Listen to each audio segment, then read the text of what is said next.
You know, what a shame that we are in one of the most beautiful schools in Imperial County, and yet we're worried about paying our bills. Think about it. We have, as I say, a 21st century state-of-the-art school. And what happens if we can't afford to pay the utility bills? That's just not right.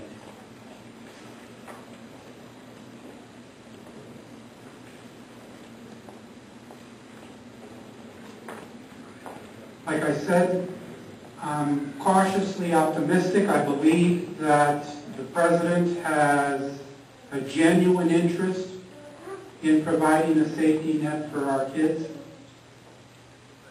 I just hope that the federal assistance isn't too long in coming. What we can't afford is another Katrina. Let me assure you that I've been watching, and we have been watching, what other school districts in California are doing. Every district is different, but I believe that we have acted and continue to act very responsibly. But we're running out of ideas.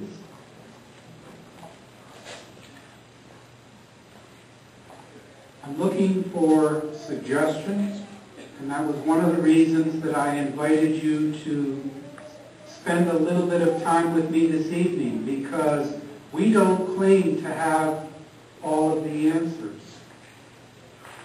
Look around. We have the highest unemployment rate in the state. The state is experiencing a recession. Imperial County is experiencing a depression. Generally speaking, depression statistics are unemployment rates approaching 25%. We're there. We're there.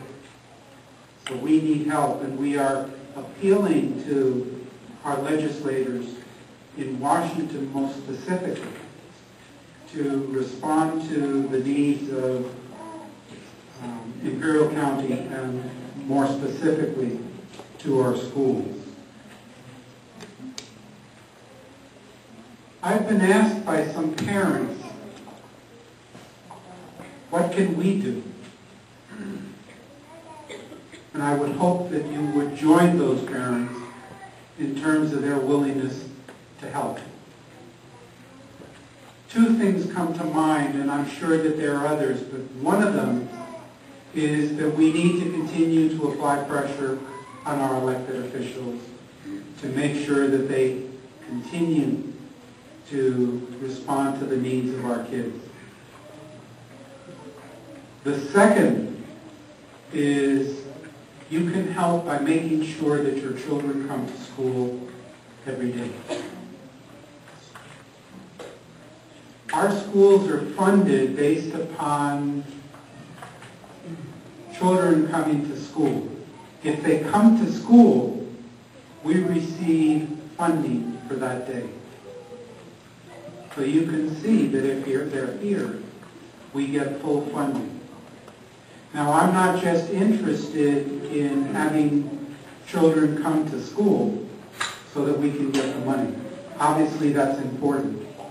But I can also tell you, as a former teacher and principal, that kids don't fall behind when they come to school every day.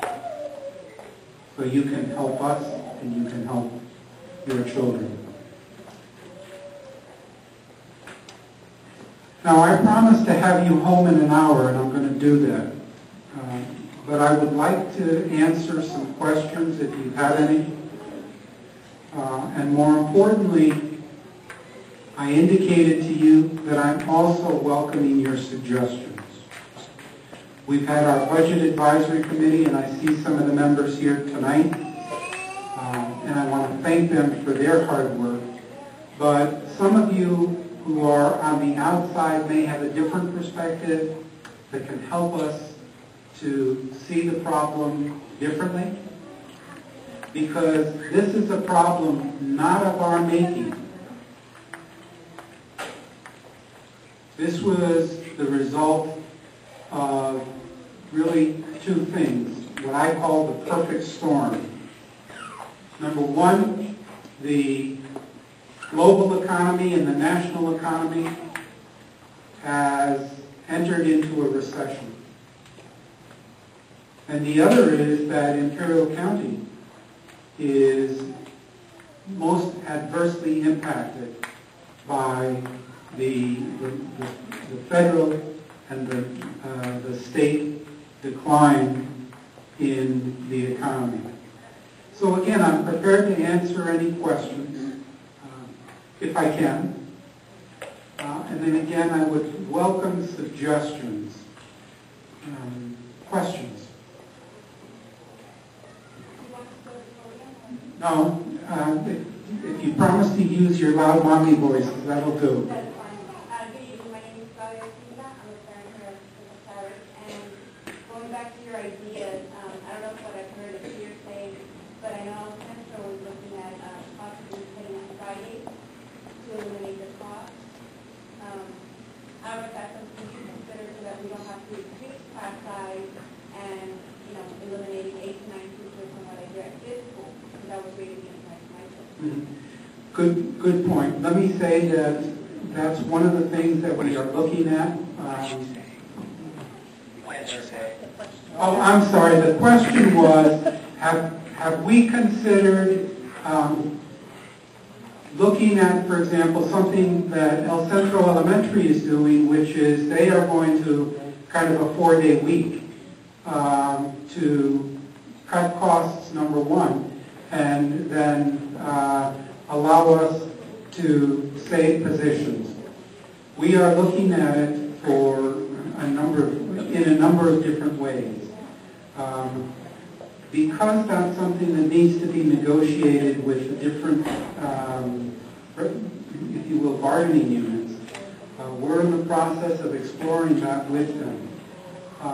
There are different ways that school districts are looking at it. One of which is you can reduce the number of days. In order to do that, you have to increase the school day. And so it's going to require agreement on the part of the employee groups. But again, it's something that we're currently exploring for next year. Yes, sir. Yeah, and also, have you heard the rumors about, the big head, the budget from year locally? And also rumors about maybe we're going to have to check out the regional high school, junior high school. Yes. How do you get the group? I'm wrong. Okay. Let me, for those of you who didn't hear the question, the gentleman, Mr. C. Had said that he had heard rumors that there was the possibility that we would be closing Enrique Camarena. Now, I've heard Enrique Camarena. I've heard a number of different schools. Maines Elementary, Aurora Continuation High School, even Blanche Charles. So no decisions have been made, and the issue for us is that the kids are still here. We still have to house all of the students. Enrique Camarena is an impacted school in the sense that it's a school that's very full, as is Cesar Chavez Elementary. And we may have some room in some of our schools, but at that point, we're not sure what the economy would be to do that. People, right? Enough people right now. No, no decisions have been made. No. We have been trying to organize our kind of a budget, Yeah, exactly. Any other questions?